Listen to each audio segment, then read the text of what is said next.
But first, our top story. Violence in Srinagar on Eid after a protest march by separatists went out of control. Mobs went on the rampage, targeting government and police buildings.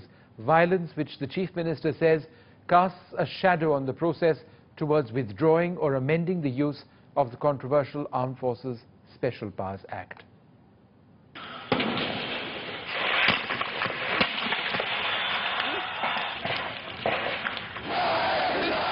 Srinagar, it seems, simply erupted.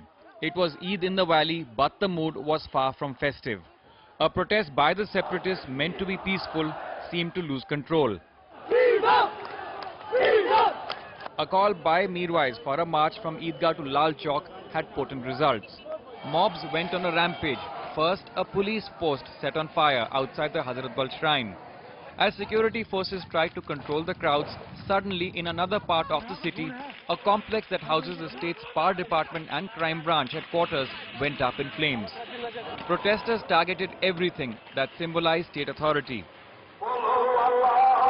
The Chief Minister, who after offering Eid prayers in Srinagar was in Delhi on a private visit, blamed the separatists for not honoring their promise and said that this would be a huge setback to the peace initiative that was to be announced on Monday.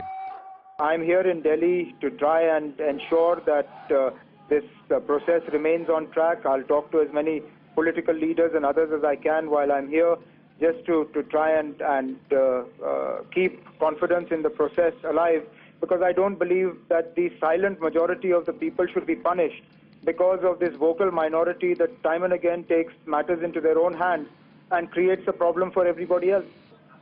Obviously, there will be those who will say that how can you make this sort of move forward if violence continues? And I think that is, at a certain level, a very valid point, that in the face of continued violence, how do you have confidence-building measures? Sometimes it's a chicken and egg story. What comes first, the confidence-building measures or the end to violence? So will these flames also burn down the government's political initiative for the valley? NDTV has learned that the Kashmir announcement is expected after the Cabinet Committee on Security meets on Monday, that the Home Ministry is in favor of amendment to the Armed Forces Special Powers Act.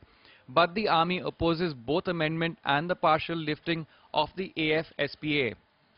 And the violence in Srinagar today could severely hamper the proposed dilution of the AFSPA. But the separatists who put on a show of unity distance themselves from the violence, raising the question of who is in control of Srinagar, if anyone at all. As far as the Armed Forces Special Powers Act is concerned, this is one of the many measures which the Hurriyat have suggested, that we want the repeal of this Armed Forces Special Powers Act. We believe that half-hearted steps will not take us anywhere. These are mere symbolic gestures. We need some concrete. We need a process-oriented. We need a solution-oriented process. See, it is not helping that, okay, the government is talking to its own people, the CCS is meeting. Kashmir has to be understood in terms of its historical background. The opposition blames the state government for not doing enough.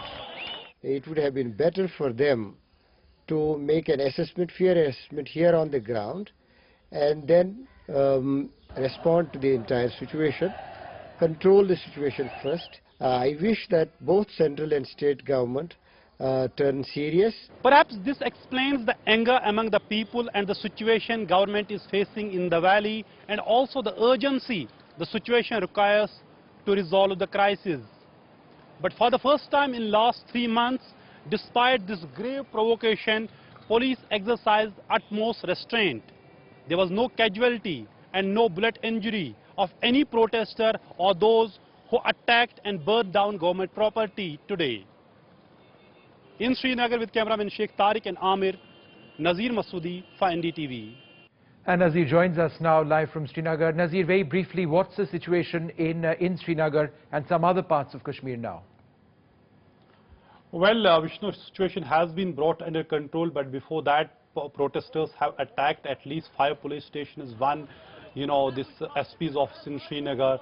They have been clashed in Pulwama, Sopore, Kunzar, and of course in Srinagar, which has seen mayhem and arson during the day. Major, government offices being attacked and set on fire. But what has shocked people the most is what violence outside the Hazrat Bal Shrine, while the property of Hazrat Bal Shrine was also damaged by the mob, and even the digital security and alert system has also been, of this Hazrat Bal Shrine has been also damaged.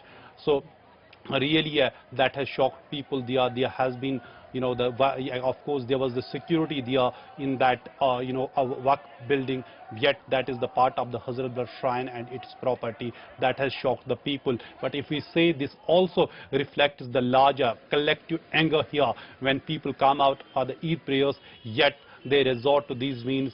Some go for the peaceful protest and some go for violent means of protest, and they attack every symbol of the government as they did it today in Srinagar city. But here we see for the first time in last 3 months, police exercised utmost restraint. Nobody was killed and no one has suffered a blood injury. And perhaps this can set a precedent that they have to deal with the protesters in the valley, where 69 people have already lost their lives during the last 3 months.